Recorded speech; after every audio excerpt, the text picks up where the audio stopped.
Perkenalkan, saya Firly Anisanda Rufaida dengan nomor NPM akhir 003.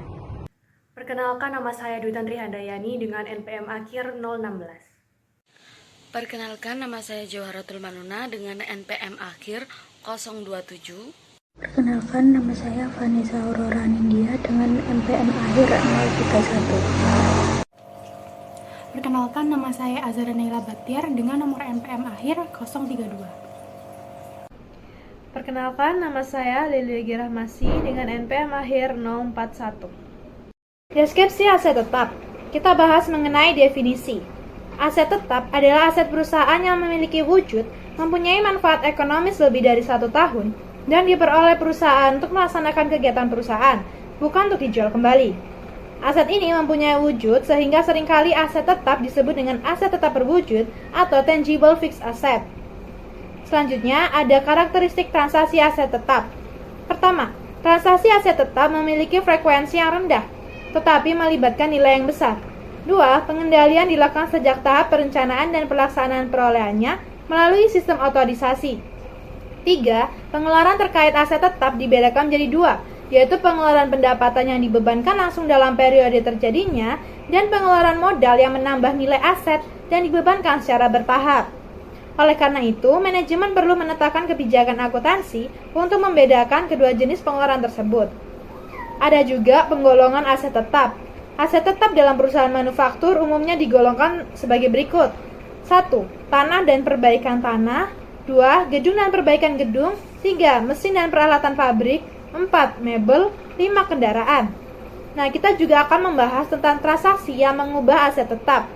Transaksi aset tetap terbagi menjadi 3 kelompok utama. 1. Transaksi yang mengubah akun aset tetap seperti pembelian, pembangunan, sumbangan, pengeluaran modal, revaluasi, pertukaran, penghentian dan penjualan. 2. Transaksi yang mengubah akun akumulasi penyusutan meliputi penyusutan, penghentian pemakaian, penjualan, dan pertukaran. Yang ketiga, transaksi yang memengaruhi akun beban reparasi dan pemeliharaan yaitu penggunaan bahan dan suku cadang, tenaga kerja, energi, dan sumber daya lainnya untuk perawatan aset tetap. Lalu saya akan membahas tentang transaksi yang mengubah aset tetap. Jadi ada jenis-jenis transaksi yang dapat mengubah akun aset tetap, yaitu contohnya perolehan. Perolehan ini bisa didapat dari pembelian, pembangunan, ataupun sumbangan. Lalu juga ada pengeluaran modal, revaluasi, pertukaran, penghentian pemakaian, dan juga penjualan. Lalu ada juga jenis-jenis transaksi yang mengubah akun akumulasi penyusutan aset tetap, yaitu penghentian pemakaian, penjualan, pertukaran, dan juga penyusutan. Selanjutnya kita akan membahas tentang transaksi perolehan. Jika aset tetap ini diperoleh dengan cara pembelian, maka nanti akan dicatat ke dalam register kas bukti keluar dengan jurnal aset tetap kepada bukti kas keluar yang akan dibayar. Lalu jika aset tetap ini diperoleh dengan pembangunan sendiri, lalu membutuhkan pengeluaran modal yang berupa kas, itu akan dicatat ke dalam register bukti kas keluar dengan jurnal aset tetap dalam konstruksi pada bukti kas keluar yang akan dibayar. Lalu jika aset tetap ini diperoleh dengan pembangunan sendiri, namun pengeluarannya modal ini berupa pemakaian persediaan, distribusi gaji dan upah, dan pembebanan biaya overhead pabrik, maka akan dijurnal dengan aset tetap dalam konstruksi kepada persediaan suku cadang, gaji dan upah, serta biaya overhead pabrik yang dibebankan. Untuk harga pokok aset tetap yang telah selesai dibangun, itu juga akan dijurnal dengan aset tetap kepada aset tetap dalam konstruksi. Lalu jika aset tetap diperoleh dari sumbangan, maka harga pokok aset tetap ini akan dijurnal dengan aset tetap kepada modal sumbangan. Lalu ada transaksi pengeluaran modal. Jadi transaksi pengeluaran modal ini adalah transaksi yang terkait dengan aset tetap yang mempunyai manfaat lebih dari 1 tahun. Karena manfaat pengeluaran modal ini lebih dari 1 tahun, maka saat terjadinya pengeluaran modal akan dicatat sebagai tambahan harga pokok aset tetap tersebut dan nantinya akan disusutkan dalam tahun ke tahun. Jadi ketika nanti pengeluaran modal itu akan dicatat dengan register bukti kas dengan jurnal aset tetap pada bukti kas yang akan dibayar itu untuk mencatat pengeluaran modal yang berupa kas. Lalu untuk jurnal aset tetap pada persediaan suku cadang, gaji dan upah, serta biaya overhead pabrik yang dibebankan, itu untuk mencatat pengeluaran modal yang berupa pemakaian persediaan, distribusi tenaga kerja, dan pembebanan biaya overhead pabrik. Transaksi penyusutan aset tetap, jadi kan tahun ke tahun akan disusutkan. Nah, jurnalnya itu adalah biaya overhead pabrik sesungguhnya, beban administrasi dan umum, beban pemasaran pada akumulasi penyusutan aset tetap. Lalu ada juga transaksi penghentian pemakaian aset tetap. Jika di perusahaan ini ada pertimbangan teknis atau ekonomis untuk suatu aset ini tidak layak lagi dipakai, manajemen dapat memutuskan untuk menghentikan pemakaian aset tetap tersebut karena aset tetap ini kan memiliki akun akumulasi penyusutan yang merupakan akun penilai. Maka penghentian aset tetap ini dicatat ke dalam akun aset tetap dan juga akumulasi penyusutan aset tetap yang bersangkutan. Jadi jurnalnya ini adalah akumulasi penyusutan rugi penghentian pemakaian aset tetap kepada aset tetap. Selanjutnya ada transaksi reparasi dan pemeliharaan aset tetap. Dalam masa pemanfaatan aset tetap, perusahaan melakukan pemeliharaan untuk menjaga dan mempertahankan kondisi aset tetap agar layak operasi. Berdasarkan kebijakan manajemen, pengeluaran untuk reparasi dibedakan menjadi: pertama, pengeluaran modal. Jika manfaatnya lebih dari 1 tahun, dicatat sebagai penambahan harga pokok aset tetap. Contoh jurnalnya debit aset tetap, kredit kas atau utang. Kedua, ada pengeluaran pendapatan. Jika manfaat hanya dalam tahun terjadinya, dicatat sebagai beban dalam periode berjalan. Contoh jurnalnya debit beban reparasi dan pemeliharaan, kredit kas atau utang. Jika pengeluaran dilakukan dengan kas, dicatat dalam register bukti kas keluar. Jurnalnya debit beban reparasi dan pemeliharaan, kredit kas atau bank. Jika pengeluaran dilakukan dengan pemakaian persediaan dan tenaga kerja, dicatat dalam jurnal umum. Jurnalnya debit beban reparasi dan pemeliharaan, kredit persediaan suku cadang, kredit gaji dan upah. Selanjutnya ada manajemen aset tetap. Aset tetap perlu dikelola selama masa pemanfaatan oleh satu fungsi yang memiliki tanggung jawab dan wewenang. Pengelolaan aset tetap berada di bagian aset tetap. Wewenang bagian aset tetap terdiri dari: pertama, menempatkan aset tetap ke pengguna, 2, menentukan pemindahan antar fungsi, 3, memberikan otorisasi penghentian pemakaian, 4, memberikan izin kepada pihak luar untuk reparasi. Untuk mempermudah identifikasi aset tetap di berbagai lokasi, perusahaan menggunakan kode aset tetap. Kode ini mencakup informasi penting seperti yang pertama, golongan aset tetap, seperti tanah dan perbaikan tanah, gedung dan perbaikan gedung, mesin dan peralatan pabrik, mesin dan peralatan kantor, mebel, kendaraan darat, kendaraan air, kendaraan udara, dan aset tetap lain. Lalu, jenis aset tetap. Tiap golongan dapat dirinci masing-masing sampai 99 jenis. Lalu ada tahun perolehan, diambil 2 angka terakhir dari tahun perolehan dan dicantumkan pada angka ke-4 dan ke-5 dalam kode aset. Ini untuk memberi informasi umur aset sampai saat tertentu. Lalu ada fungsi atau unit yang bertanggung jawab. Nah, kode fungsi memudahkan pembebanan beban penyusutan aset tetap ke dalam biaya. Seperti contohnya 1. Produksi, 2. Administrasi dan umum, dan 3. Pemasaran. Lalu ada lokasi aset.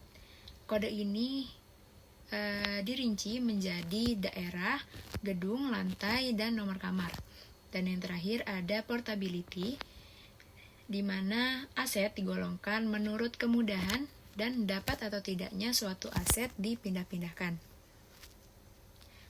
Seperti yang pertama, portable, yaitu dapat dibawa dengan tangan manusia.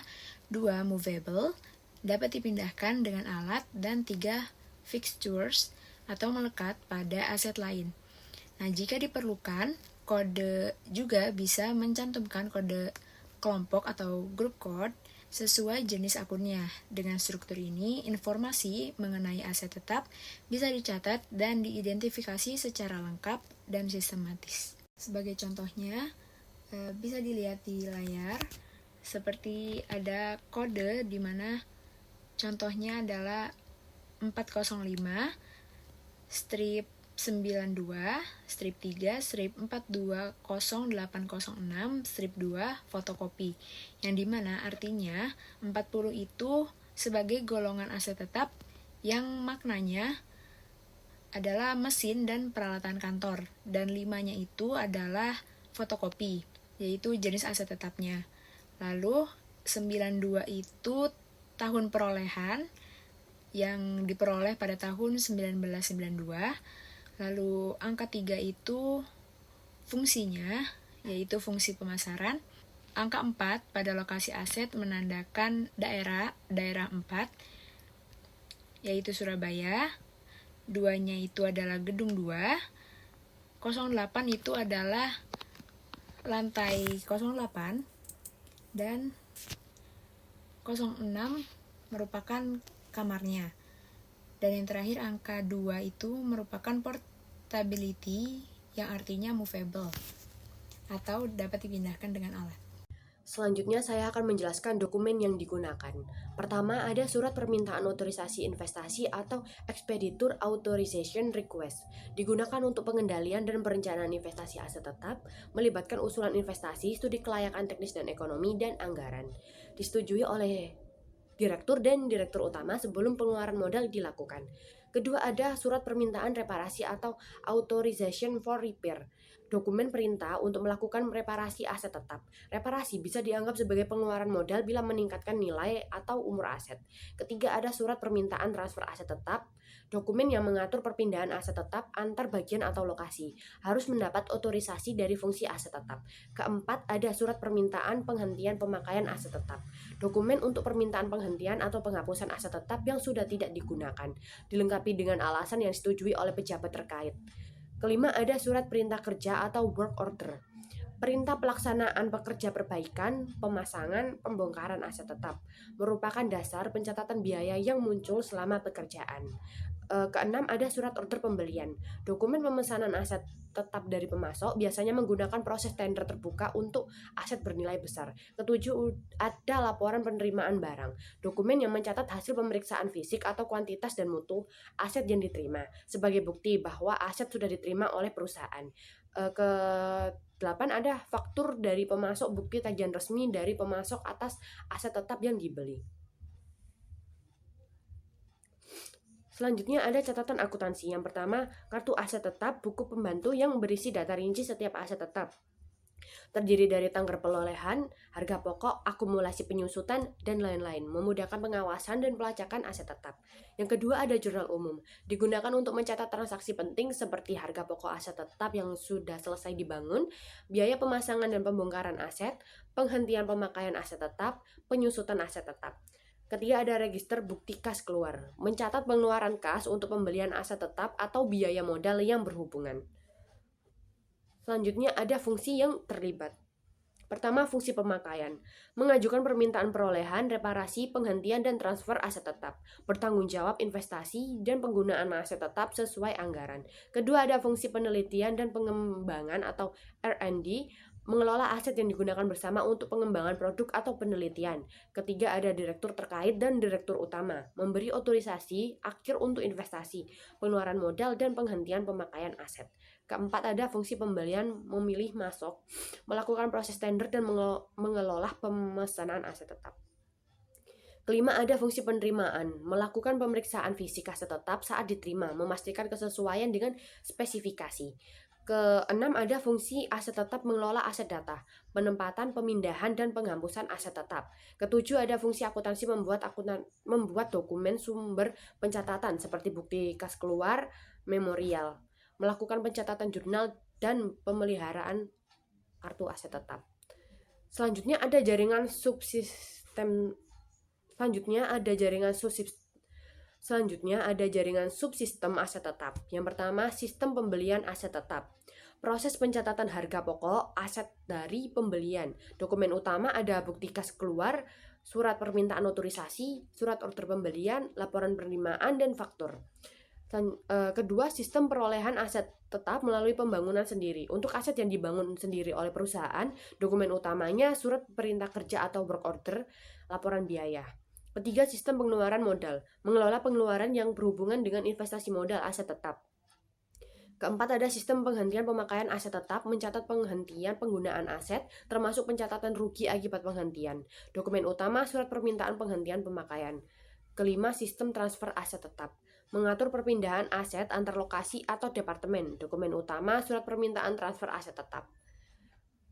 Keenam, ada sistem revaluasi aset tetap, mencatat perubahan nilai aset tetap atau kenaikan nilai. Dokumen utama bukti memorial revaluasi.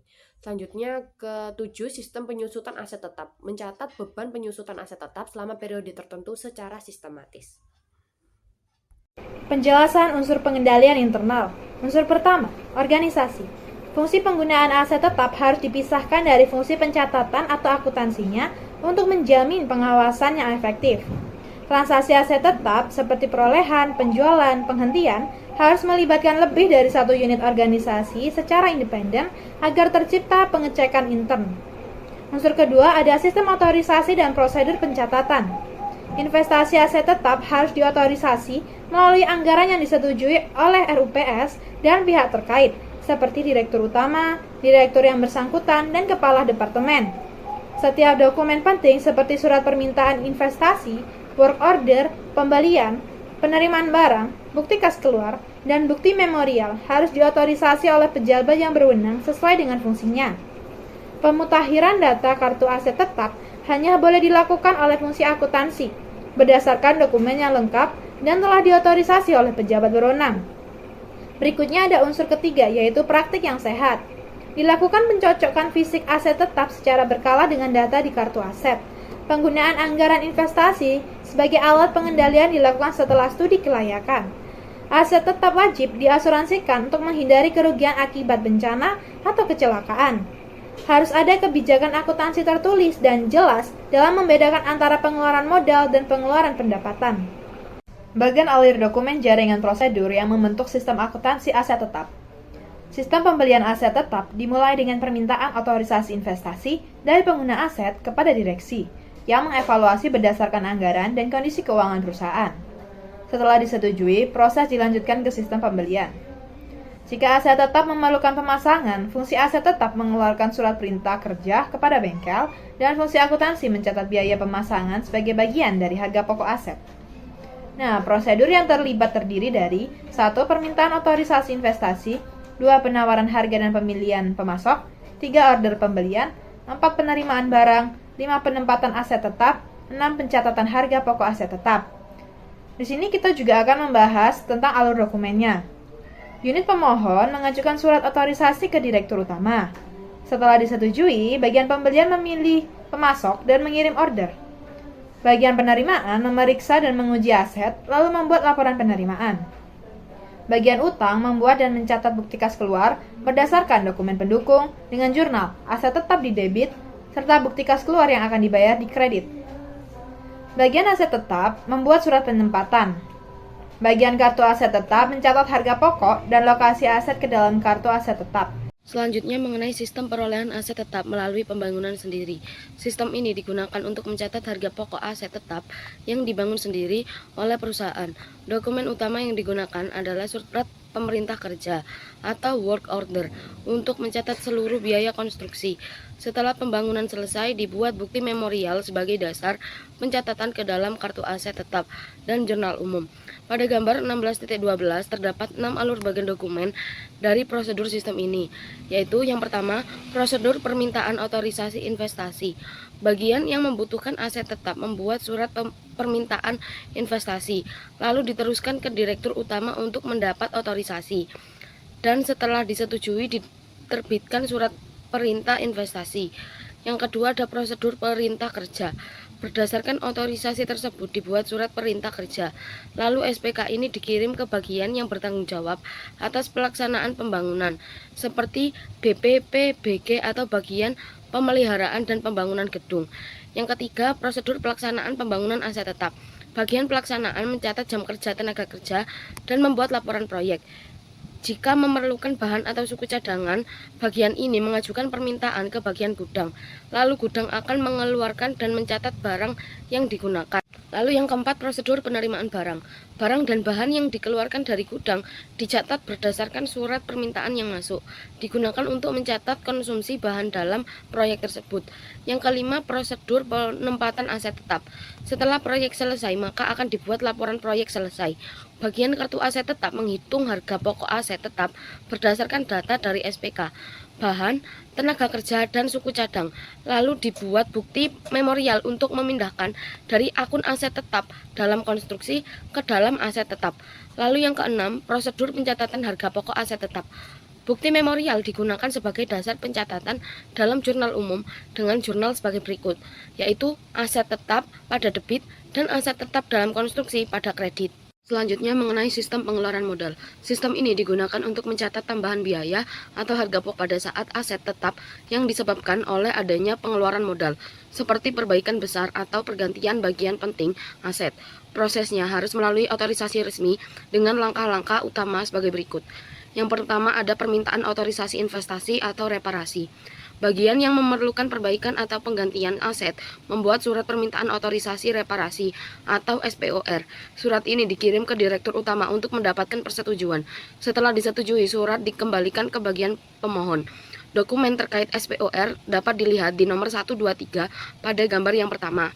Yang kedua, ada surat perintah kerja. Setelah otorisasi diberikan, bagian reparasi membuat surat permintaan kerja atau SPK lalu menjadi dasar melaksanakan pekerjaan perbaikan atau penggantian aset. Dokumen SPK terlihat di nomor 5 pada gambar kedua. Lalu yang ketiga ada pelaksanaan pengeluaran modal. Setelah ada SPK, bagian reparasi akan membuat bukti permintaan dan pengeluaran barang gudang atau BPPBG untuk mengambil barang dari gudang, lalu mengisi kartu jam kerja untuk mencatat jam kerja teknisi. Setelah pekerjaan selesai, dibuat laporan proyek selesai atau LPS sebagai bukti bahwa pekerjaan telah selesai. Dokumen BPPBG atau kartu jam kerja dan LPS dapat dilihat pada nomor 6, 7, 8, 9, 11, dan 14 pada gambar kedua. Lalu yang keempat ada penerimaan barang. Bagian gudang menerima BPPBG dari bagian reparasi. Barang yang diminta diserahkan dan kuantitasnya dicatat. Gudang juga mencatat transaksi tersebut ke dalam kartu gudang. Dokumen BPPBG kartu gudang dapat terlihat di nomor 8, 10, dan 11 pada gambar kedua. Yang terakhir yaitu yang kelima, pencatatan harga pokok aset tetap. Biaya-biaya yang timbul dari proses ini kemudian dicatat dari kartu jam kerja, bagian gaji menyusun, daftar upah, dan rekap daftar upah atau RDU. Biaya barang dari gudang juga dicatat. Seluruh biaya ini kemudian dijadikan bukti memorial, lalu dicatat dalam jurnal umum sebagai penambahan ke nilai aset tetap.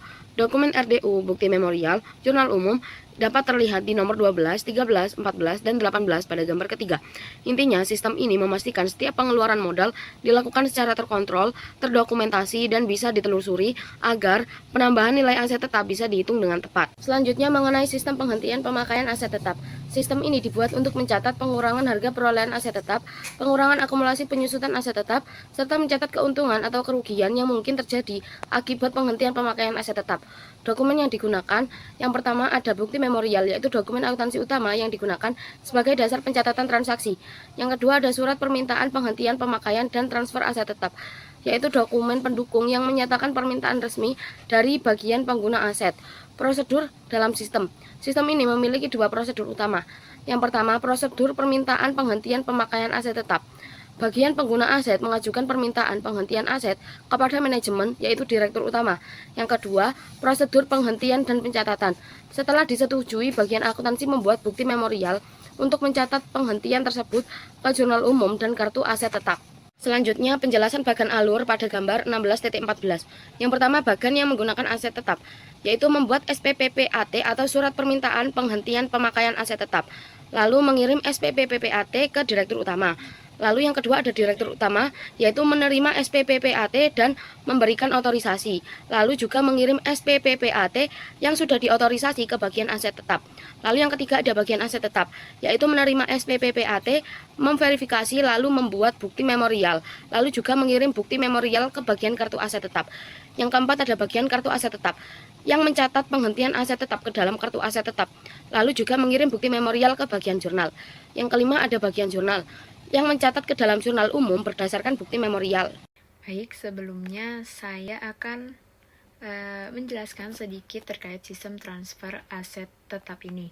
Jadi tujuan dari sistem transfer aset tetap adalah untuk mencatat perubahan lokasi fisik aset tetap di dalam organisasi.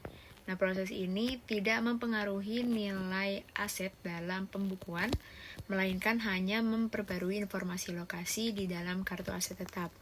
Dokumen yang digunakan dalam proses ini adalah Surat Permintaan Transfer Aset Tetap atau disingkat SPTAT. Dokumen ini menjadi dasar dilakukannya perubahan data lokasi aset. Nah, bagian alirnya bisa dilihat di sini bahwa yang pertama itu dimulai dari bagian asal aset tetap, yang dimana dia membuat SPTAT menjadi tiga kopian, lalu diberikan kepada direktur utama, yang nantinya direktur tersebut memberikan otorisasi, lalu SPTAT itu dikembalikan lagi kepada bagian asal aset tetap, yang kemudian dibagikan. Yang pertama itu lembar pertama diberikan kepada bagian kartu aset tetap, yang mana nantinya menjadi kartu aset tetap. Lalu yang bagian keduanya diberikan kepada bagian aset tetap, dan yang lembar terakhirnya dibagikan ke bagian yang dituju. Selanjutnya saya akan menjelaskan mengenai sistem revaluasi aset tetap. Nah, di sini terdapat bagian alir dokumen sistem revaluasi aset tetap. Nah, di bagian direktur utama, proses dimulai dari inisiatif pemimpin tertinggi, lalu membuat SKRAT. Dokumen ini itu dokumen formal yang menyatakan bahwa nilai suatu aset tetap diubah. Lalu SKRAT kemudian dikirim ke bagian kartu aset tetap. Nah, di bagian kartu aset tetap menerima SKRAT lalu membuat bukti memorial. Bukti memorial ini dibuat sebagai dasar pencatatan perubahan nilai aset tetap. Nah, setelah itu perubahan nilai dicatat dalam kartu aset tetap untuk memperbarui nilai aset yang bersangkutan. Kemudian semua dokumen ini diteruskan ke bagian jurnal. Nah, di bagian jurnal menerima SKRAT dan bukti memorial, lalu mencatat ke jurnal umum. Nah, perubahan nilai aset tetap dicatat ke dalam pembukuan perusahaan. Nah, setelah pencatatan dilakukan, proses revaluasi dianggap selesai. Nah, gambar tersebut melukiskan bagian alir dokumen sistem revaluasi aset tetap yang terdiri dari rangkaian prosedur berikut ini. Yang pertama yaitu prosedur permintaan menghentikan aset tetap. Yang kedua, prosedur pemberhentian pemakaian aset tetap. Lalu yang terakhir ada prosedur pencatatan revaluasi aset tetap.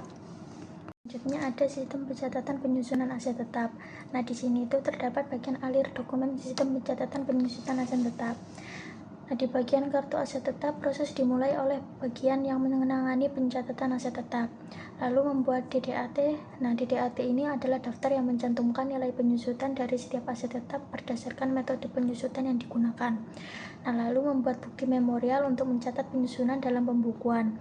Nah, nilai penyusutan kemudian dicatat di dalam kartu aset tetap untuk memperbarui nilai bukunya.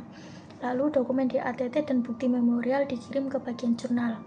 Nah, di bagian jurnal menerima dokumen DATT dan bukti memorial. Nah, mencatat dalam jurnal, lalu mencatat dalam jurnal umum.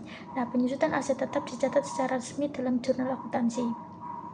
Lalu proses pencatatan penyusutan berakhir setelah dicatat dalam jurnal. Nah, gambar tersebut melukiskan bagian alir dokumen sistem pencatatan penyusutan aset tetap yang terdiri dari rangkaian prosedur berikut ini. Yang pertama ada prosedur pembuatan daftar penyusutan aset tetap. Yang kedua prosedur pencatatan penyusutan aset tetap.